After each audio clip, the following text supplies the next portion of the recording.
สวัสดีมื้อนี้สิมารีวิวเส้นทางไปตาดที่สวยงามที่สุดเนาะอยู่ภาคใต้ก็คือตาดแซ่พระแซ่ปองไร่เนาะบนทางก็สิมาประมาณนี้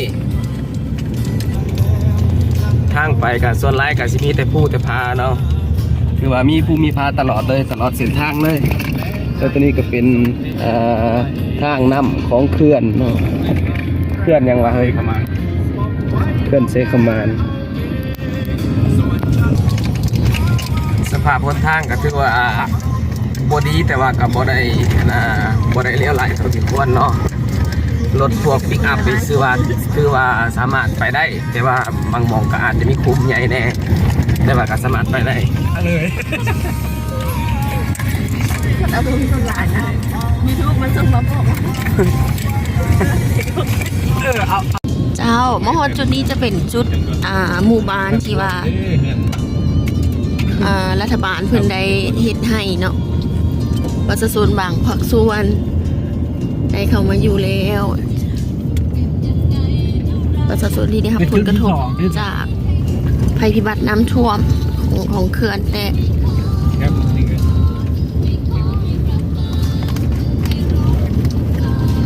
นี่ฮะ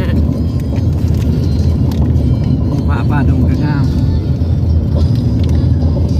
น้ำมาเนี่ยมันเยี่ยนน้ำท่วมเลยบ่ว่า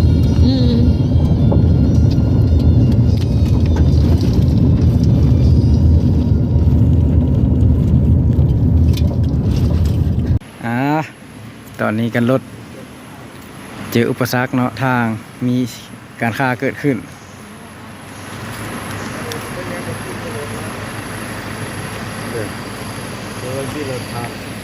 โอ้รถฟูบินเนาะปีนมันก็ขาดอยู่ทางเลย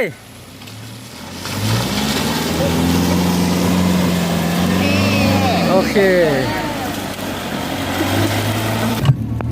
ตอนนี้ถือว่าอยู่ในระยะ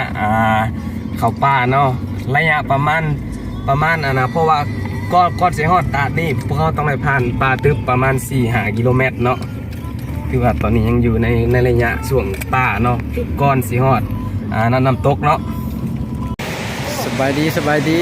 ตอนนี้มาฮอด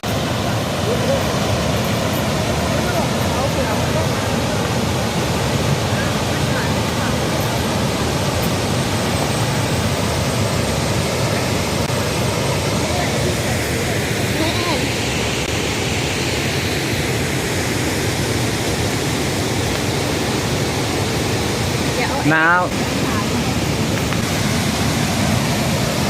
งามหลายสวยงามหลาย